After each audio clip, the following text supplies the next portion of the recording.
Hello everyone, this is JW Live Steamer here, and today we're going to be taking a look at my current rolling stock and locomotive collection.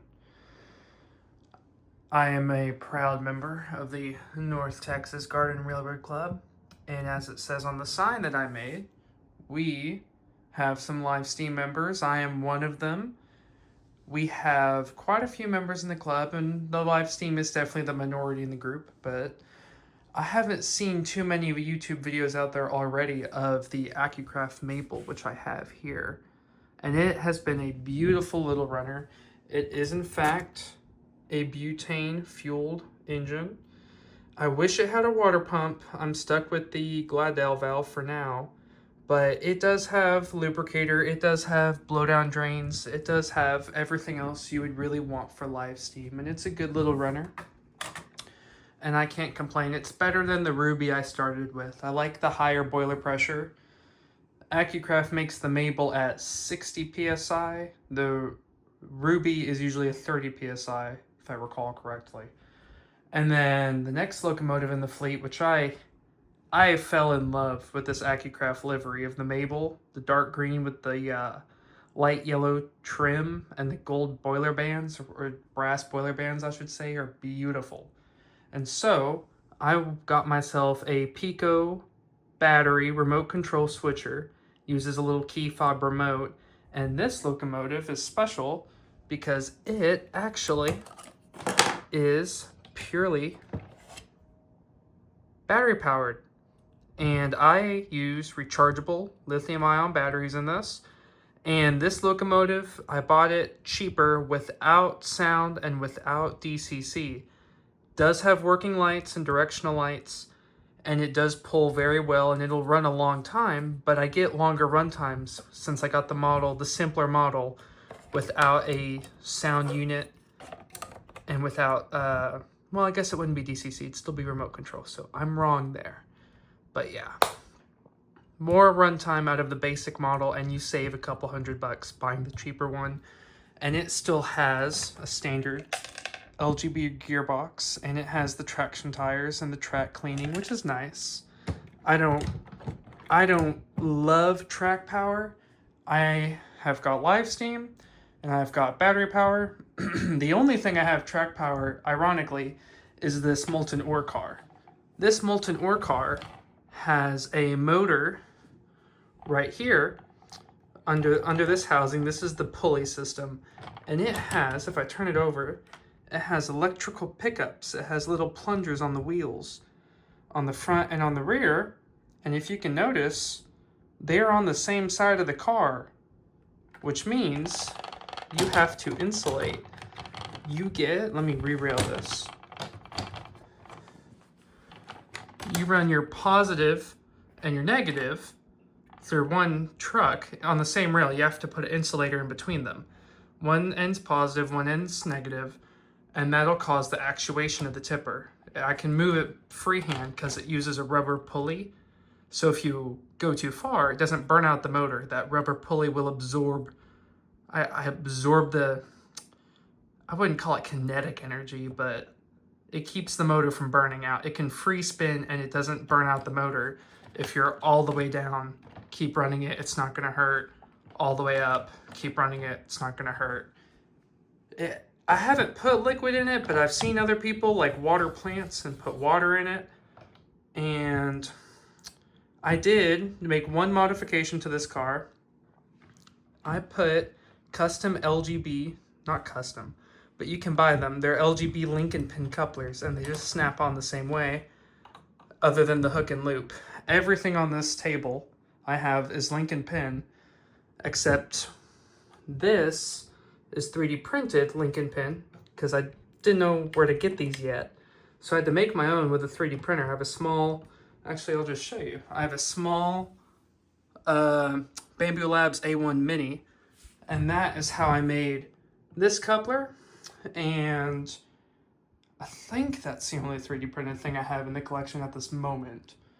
I kept one side of this caboose hook and loop for, it can be a transfer car. So when my train club travels, most of the train club members have hook and loop, and if we ever want to do an excursion or me to pull half their train, I can do it with this caboose in the middle, because one half's hook and loop, the other is link and pin. And most of my members in the train club are electric, so having the hook and loop to hook to their trains, they prefer it. I'm one of the few with link and pin. I've started a little bit of a revolution. Most others are picking up on the link and pin. This one was a Bachmann side dump car. Don't know if you can see the frames. They were the same. But this one, I had a busted up Accucraft car and reused the couplings. So it's a Bachmann chassis with an LGB wood top, it's hard plastic, that I custom built with Accucraft couplers. So it's a kit bash. It's a kit bash for sure. These are standard Bachmann side dumps. As you can see, they dump side to side, and I love the mechanism they have, and they look really good behind the Baldwin 262, the Accucraft tank engine. They look great. There are the link and pin couplers you've heard so much I've talked about. And I've got the 3 side dumps, 1 custom flat car I made, the brand new ore hopper. I just snatched it off of eBay. They run really expensive. This was a gift from my partner, Denver and Rio Grande Western. We got that on a trip to Colorado. She got it for me. It was fantastic. Went to a big California model train hobby shop and snatched that. This is also LGB, the side dump ore car, also LGB. This is made by Piko, Accucraft, so I've got a little bit of everything. I'm open to new ideas. I made both these signs on my mom's laser cutter. This one's sanded and painted, and then the water tower I believe is Piko. It's a Piko built kit. It was my first building ever. And yeah, so that is the current collection. I do have an Accucraft Ruby, and it is under repair, needs a new chuff pipe. I broke the chuff pipe in cleaning the smoke box. But I have to admit, it's hard running the Ruby when the Accucraft Mabel pulls so much more and has so much more cab controls. I have a water sight glass.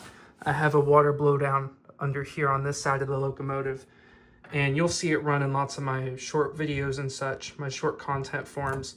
But you just have so much more control with this cab, and you can see your water level. You can add water in when needed. 60 PSI really does make a difference in pulling cars. I've got videos of this engine hooking up to other people's cars just to really work it in. And it's a great locomotive. The Piko remote control switcher, I haven't truthfully tested out yet. I'm going to get to soon. So my train club, usually in the fall, we have most of our outdoor train shows, which is when you're going to see my live steam locomotives. I'm working on getting more. It's a very expensive hobby, and they take a long time to save up for. So this one is my crown jewel right now, my best runner. I've got lots of videos on it, and I'm going to keep running it, keep taking good care of it. I've taken it apart for deep cleaning and maintenance already. Tried to put remote control in it at one point, but it's really hard because the boiler runs so far back into this cab. You've got no space, and I don't want to tear apart the coal bunker to put anything in it. It's hollow, but I'm not comfortable moving that around. I like to keep it how Accucraft made it to the most part. And I love the paint job so much, I literally hand painted it onto my switcher.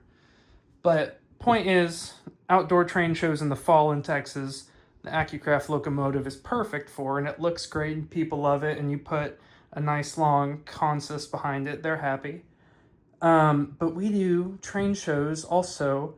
We travel to the Plano train show in Texas, which is indoors, on carpet. They want an electric engine, so I've got an electric switcher so I can still take part in the electric car. So there's some functionality, there's some fun in there. And we also do, we travel to local children's hospitals within the area. I want to say at least twice a year, maybe 4. I've only been with this club for a full year, so things change, things come and go. But right now, every year or so, every 2 years. We go to the children's hospitals, and obviously for safety reasons and for it's indoors and you're on the floor, we will do, I should say, all electric locomotives. Everybody has electric locomotives. We got track power, we got DCC, we have battery and wireless, which is what this is. And I don't think there's anything else out there. I don't think. I've only been in this hobby for a little over a year now. I've been in G scale. I started in HO scale, blew up a decoder, and then started building G scale. And I've fell in love with Live Steam and saved up money for it, got a good locomotive. Been getting the electric engines for the indoor train shows because it gets hot in Texas and we like our indoor train shows as well. So stay tuned. There will be more locomotives. I'm saving up for possibly a new steam engine in the fall. We have at least 2 major train shows, but we have the Plano train show this September, and we have the Clark Gardens train show in September. We have the Mineral Wells Clark Gardens train show in September. It escapes my brain. The Plano train show, the biggest one in Texas that I know of. Plano train show, it's all scales. The G scale gets their own room, and me and my club will be in there. Probably should put the camera on the sign. Me and my club will be in there. And all electric indoors. And then I think for Union Pacific Day, we're doing a big event too. So stay tuned for that. I'll have lots of videos coming out. I think that's it for this video. Just giving y'all an update, giving a starting place for the channel. I don't think I'm going to be a full-time content creator fully, but this is just, hey, here's what I got. If you own an Accucraft Ruby or you want to get one and you want to ask some questions, just let me know. If you have questions about any locomotive, any of the rolling stock, if you're interested and you want to get one for yourself, but you don't know how they operate and you want to ask someone who already owns one, that's what I've done in the hobby, and I completely understand. I'm going for kind of a short rolling stock, all my rolling stock short, industrial railway vibe.